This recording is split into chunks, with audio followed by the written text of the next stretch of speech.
I'm Kristen White, host of Mandala. You're invited to join me for some important conversations that will change your life.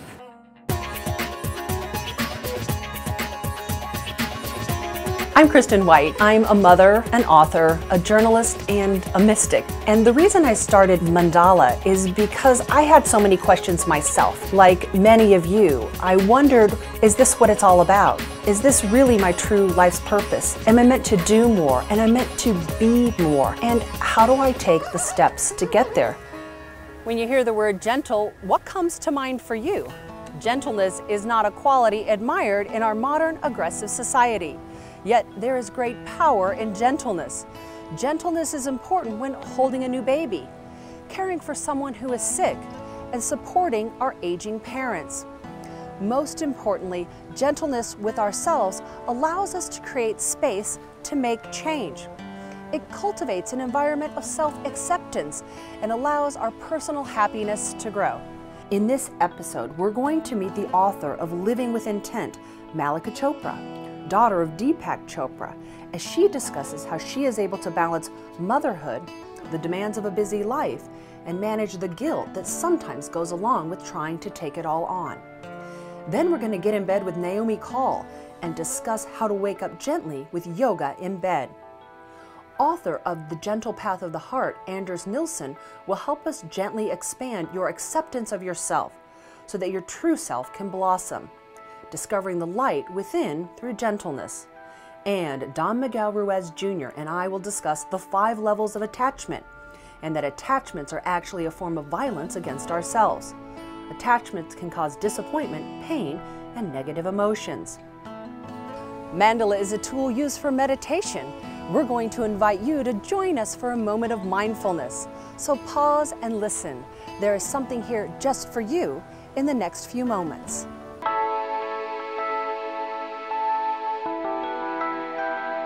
Most of us live a life full of things that we don't want. We're unhappy. We feel like things just aren't coming together. But how do we bring forward a life of what we really do want? What brings us happiness and joy? Well, I'm here with author Mandala Chopra to talk about living with intent. Mandala, thanks for being here. Thank you so much for having me. What does it mean to live with intent? So intents come from our soul. They're very different from goals, which are a mental activity. Intents really come from that place when we ask ourselves, who am I, what do I want, and how can I serve?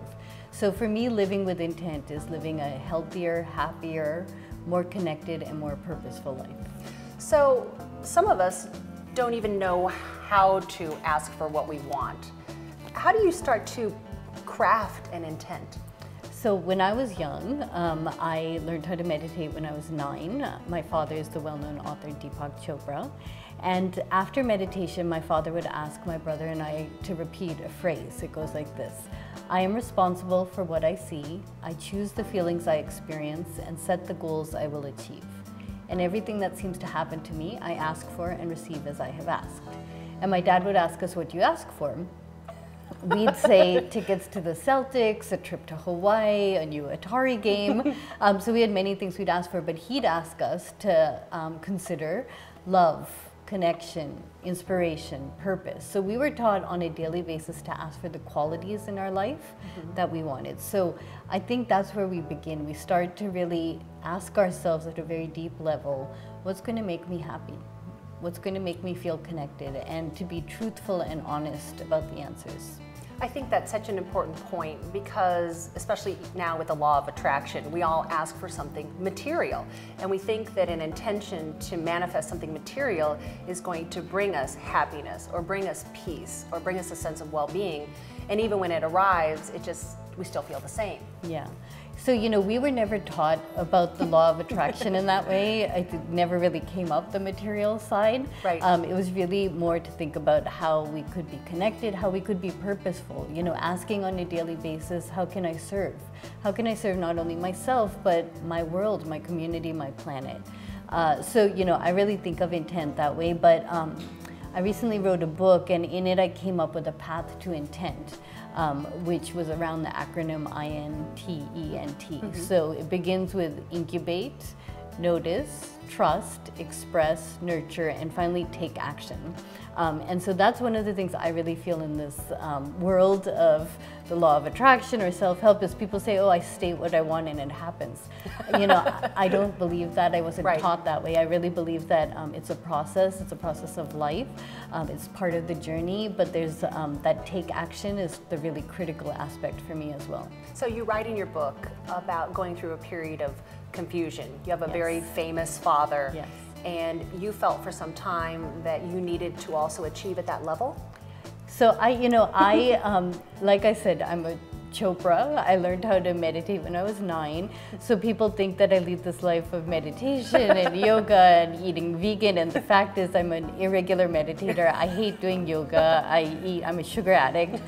So I wanted to share with people that we all have messy journeys. The subtitle of my book is My Somewhat Messy Journey to Purpose, Peace, and Joy. And I found myself, you know, after having kids and kind of the craziness of my to-do list every day, really forgetting who I am and what do I want. And so I was actually speaking in front of a large group of people talking about wellness and meditation and intent. And while I was speaking, in the back of my head, I was thinking, oh my God, I go to the dry cleaner, I have to pick up dog food, why did I just eat that chocolate chip cookie and have that double macchiato? I'm feeling so wired. And I realized, you know what, I'm not living authentically. And I decided to make a change. You know, it's interesting, I think that through service to others, we do find ourselves. Yes. And that when we can be supportive, especially when people have big dreams. I mean, some intentions are small. Yes. Like I'm going to have kind words to myself. And other ones are big. Like I'm going to go back to school and get a degree, or I'm going to start my own business. Is there anything that's different between a smaller intention and a larger intention? No, I don't think we need to judge intents. But when I was writing my book, I did realize, you know, there were those intents which I called micro intents, which is just the intents to get through the day. And then there are those that are the larger ones. And what we did on our website, which is really fun and you can do with technology, is the ability to reaffirm your intent daily, to update your intent and tell your story as you're going along. But most importantly is what I said before, is that network of support. Because when other people support you, they recognize you, they acknowledge you, and you feel more motivated and inspired. And then also you have a community of people who are celebrating with you and also encouraging you, because we all kind of are on that messy journey. Malika, thank you so much for being here and sharing with me your book. Thank you. Very inspiring. Thank you.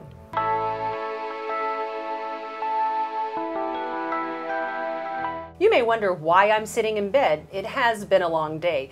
But in fact, the reason I'm sitting here is that the important way to start your day may be something that you have never considered before. I'm here with Naomi Sophia Call. Both of us are in bed together to talk about the practice of yoga in bed. Naomi, thanks for being here. Thank you for inviting me. Very fun to be in bed here with you. Yes, it is. You know, and I love the idea of yoga in bed, because yoga is something that we all think we have to go get a DVD or travel to a studio, and oftentimes it's hard to fit that practice into our busy schedule. It's very true. That's really why I wrote the book, because I wanted to create something that anyone could do, and so all the poses are modified very easily. And you know, you don't have to go buy tights, you don't have to find a parking space. It's a very attainable and maintainable routine. I really like that idea, because when you wake up in the morning, sometimes you do. You feel stiff or you slept funny. And so this appeals to me in terms of how do we start to stretch ourselves out as we face the day. Exactly. The body is in a much more gentle place. The mind hopefully is still a little bit quieter. You know, it hasn't really kicked into full gear. So if you start in bed, it can be easy. Yes, we certainly hope so. You know, if we start in bed, the body is just in a gentle place. You're waking up. Hopefully the mind is a little bit quieter than later in the day. And we start off with just the small muscles. So we go very gently into the practice, and then we kind of get a little bit more active if we can. But the idea was, when our feet hit the floor, we get into our day, and then people always say, I don't have time. Once I get started, I'm just too busy. So I decided, okay, before they get out of bed, that's the time. So let's start off with some movement to the wrists, the fingers. It's really important. All these little joints, people, they kind of start getting a little arthritic.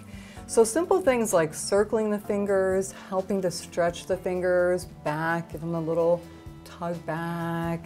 Also clasping the fingers and giving the fingers a good counter stretch away, because most of our day is going to be a lot of this position, right? You work on a computer, Keyboard, the phone. carrying anything, right? So good counter stretches. Also good to kind of just get the legs stretching out. We can just go ahead and kind of circle and flex the ankles. We want to keep a lot of mobility in the ankles. We don't want them stiffening up. And also we want to get really good with pulling those toes apart. Again, same thing, especially a lot of women's shoes, right? They're glad we got a pedicure today. I'm too. So we want to really pull those toes apart, give them a good stretch. You can also actually really kind of get your fingers in there and help open those spaces, give the toes a little bit more energy. So good to start with all of the small joints, and then we're going to stretch out and do some of the bigger joints. So some of the things that we haven't really done yet is talked about the importance of all these different directions of the spine. Your spine really wants to move in 6 directions every day, and when we can include that, you're going to be good to go. You're going to really feel the difference. Here we go. Exhaling, tucking your chin. Exhale, exhale. Ideally exhaling through the nostrils, and then as we inhale, same thing. Inhale through the nostrils, lift up, look up, pull those shoulders back. And this is a great time to think a positive thought about your day. You're really setting the tone and also the intention. I work a lot with my students with saying positive affirmations, starting with I am, and feeling, even if it's like I am happy or I am healthy. Do you have a positive thought for the day to start off here? I am happy. There you go. Okay. That works. I am happy. I'm happy to be here doing this with you. That's great. So we're going to want to do a lateral stretch. So let's inhale the arms up. So inhaling, and if we can clasp the fingers, we will. Good job. All right. Now here we go. We're going to lengthen to your left. Good. And try to kind of like give it a little look up. The eyes, it's so important to get eye exercises in. People don't think about that. Inhale back into the center. And here we go. Opposite side. Good. Coming back in once again.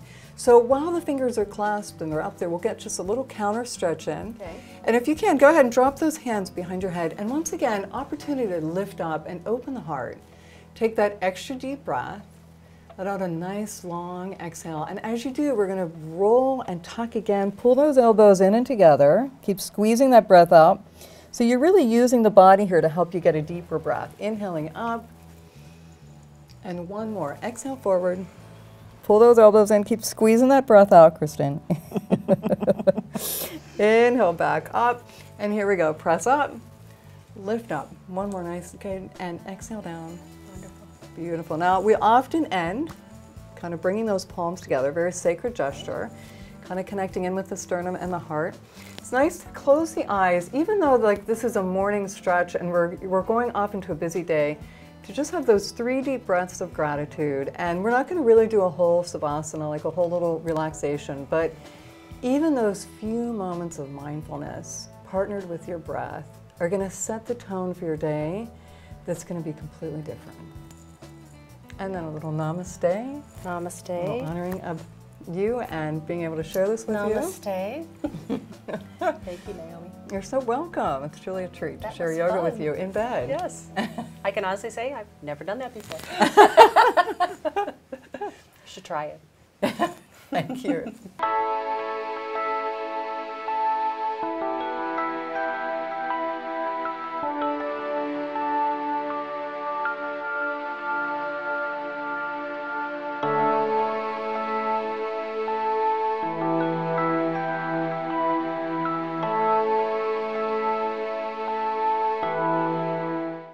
Are you gentle with yourself? Is there room for gentleness in your busy, hectic life?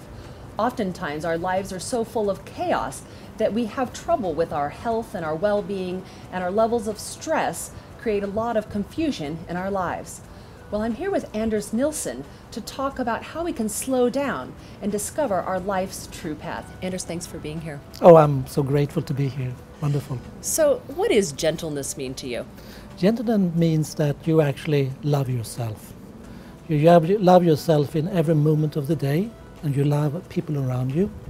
And love becomes the same as acceptance. A little bit, I accept you, and I accept myself, and I accept things happening in my life. And in that space, I become gentle. You talk in your book about living from our heart. What does that mean? It means simply that you live from this beautiful feeling within yourself that everybody has the ability to tap into. This little bit warmth around your chest, where you feel that something is radiating out of you. And when we are in touch with that, we could have anything that happens in your life. Challenging situation, but you feel that warmth in your heart coexisting with the challenges of your day. I call it a little bit like you have one hand holding the light or the love within your heart, and the other hand you reach out to the challenges of the day. And that changes a lot how you can view the world, how you view yourself, how you view other people, and the events happening in your daily life. In the world that we live in today, so many of us live from our minds. How do we move into a space where we're living from our heart? That comes by spiritual practice. I call it a little bit like you just decide that you want to shift. You want to shift towards finding what I call the true self within yourself, and to transform what is false within you.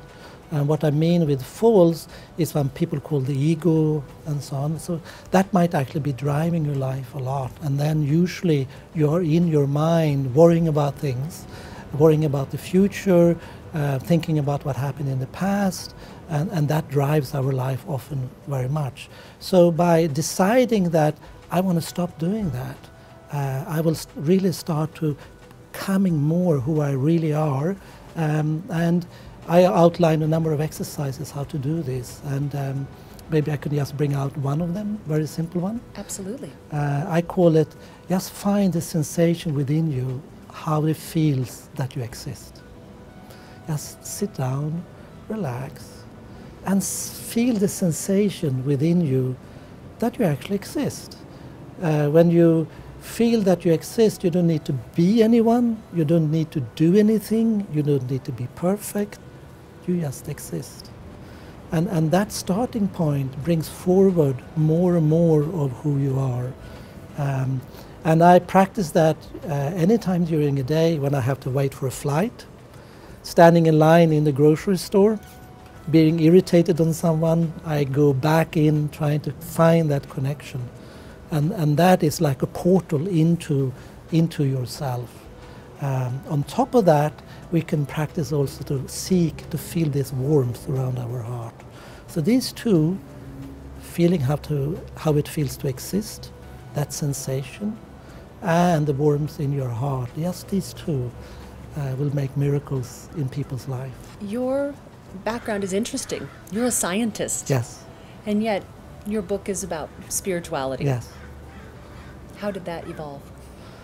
Yeah, I used to be a very hardcore scientist more than 20 years ago, believing that if science couldn't explain anything, it wouldn't exist. Mm-hmm. And then I had a spiritual awakening through some emotional turmoil in my life. And it was a little bit like pushing a button on me, and something else just came out. So my view is like we are, each of us is a manifestation of the divine.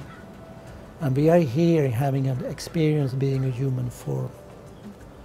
And me, as this divine, is something much larger than what we can envision for this physical world.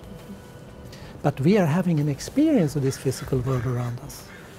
And so science is about to discover what this physical world really means that I am experiencing. And I'm thrilled to have a life as a scientist to be on that journey to discover what our physicality really is all about. So what's next for you? What's your vision? My vision is I'm planning to write another book for science and spirituality. I think this is so important because the world has taken a path very much into materialism. And we are destroying our planet, we are destroying ourselves by this materialistic path. And we need to bring back spirituality, what we feel in our heart, what is important for the future. And then merge what we can do in science and technology together with that, with the spiritual aspect, the heartfulness, all of that. When that comes together, we can build a beautiful future. And I can foresee a world where we have equality for everybody. We don't need to be stressed out to make a lot of money. We are creating instead something in harmony where we use science and technology as tools to manifest what the heart wants. Beautiful. Anders, thank you so much for being here. Thank you so much, Christine.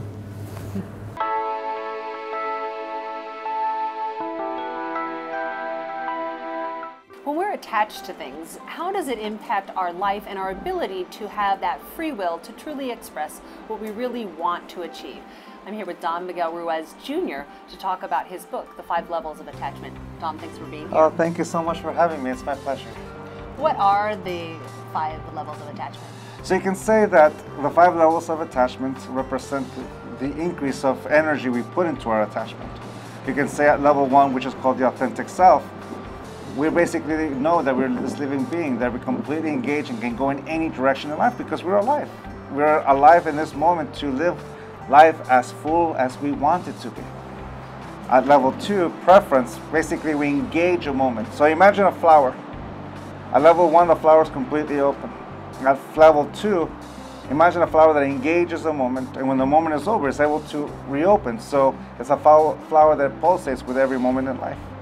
At level 3, identity, the flower stays in this moment, but it's not willing to let go, because now we identify ourselves with this moment, and basically this moment now defines who we are with our identity. And at level 4, internalization, we begin to define ourselves, and not just that, we begin to domesticate ourselves to this point that now we have to defend, now we have to distort what we perceive in order to fit what we want. It's basically when conditional love comes in. And at level 5, fanaticism, this flower is completely closed, where I'm not willing to see anything outside of what I want to see, because anything that I perceive can derail or distort or destroy what I want. So from this point, life is a complete filter, completely distorted, that we are afraid to live. So it's the increase of our attachment that doesn't allow us to let go. So how can we tell if we are holding space in one of these levels? Our happiness. Basically, when we're so attached, we're basically always fighting. We're always fighting to defend. We're always fighting to be right, because if we're wrong, then we're worthy of the punishment. We're worthy of our own rejection, because the more we are attached to a belief or an idea, the more conditional love comes into our life. And conditional love is just this consequence that if we live up to the expectation, we're worthy of our own love, with our own acceptance. And when we don't live up to that expectation, we reject ourselves. That's why the reasons to love ourselves are always in the future. As soon as I graduate, as soon as I make money, as soon as I fall in love, as soon as I get married, I will live life. That means I'm not living life at this moment, which means I'm rejecting myself. And that's something that when we attach ourselves to an idea, we're no longer seeing what's in front of us or what's around us. We're only seeing that which we want to see, including the people in our life. You are part of a very wise family. Thank you. You've authored many books as a family. Tell me a little bit about your lineage. The Toltec tradition goes back for as long as living memory goes. You can say after the Spanish came into the New World, the oral tradition of the Toltec became exactly that, an oral tradition. We shared it from generation to generation. And it goes by living memory. And in living memory, Don Ezequiel, my grandmother's grandfather, is the one who we remember, and he's the one who taught us this lesson. So Don Ezequiel taught it to Don Leonardo to my grandmother, and my grandmother is the one who decided to open it up to the community. Basically, my father, Don Miguel Ruiz, and myself and my brother, Don Jose, we follow in her footsteps, continuing what her passion is, which simply is to live life. Toltec is a Nahuatl word that in English means artist. If I translate the phrase, the Toltec art of transformation, into 100% English, then it means the artist path of transformation. I am the artist, and my will is the instrument that I use to create and manifest the art I want. And the canvas for that art is my life. So we're seeing in the world today a lot of social unrest. We're seeing a lot of opportunities for people to choose light or darkness. How does someone who's in a community that doesn't have an example of light find light? Well, here's the thing. And this is a beautiful thing about the global community we live in, because it's not just the Toltec, it's the whole tradition. Humanity has taught us so many ways. Right. If we look at the yin and yang, we can see the dark and the light, the good or the bad, however we want to fight. We can see it with such duality that right now we can see information in an instant. And if we want to react with the negative, we can react with the negative. If I want to react with the light and the help, I can react with that. But to love life unconditionally is to see what's there, to see the whole, and to see it undistorted. And from that point of view, I choose which one. I can only control to the tips of my fingers. There are 7 billion people around us. So if I try to take responsibility for those 7 billion, I'm going to drive myself, well, a little batty. But because I'm always going to try to domesticate them, I'm always going to try to impose my will onto them, thus making me a tyrant. But if I say, okay, I'm responsible to the tips of my fingers, and I'm responsible for how I choose to express this life, then that's up to me. If other people want to go and riot the way they did in 1992 during the LA riots, let them be. I will go and help with a broom and help and clean up. You know, it's the thing about life that right now there is really things to get mad about, and everyone has the right to get mad about. But at the same time, I get to choose how I channel that anger. I don't have to channel it through a reaction that's blinding. I can channel it to say, all right, I have this anger. How can I use it to manifest a change? Don Miguel, thank you so much for a beautiful conversation. Thank you.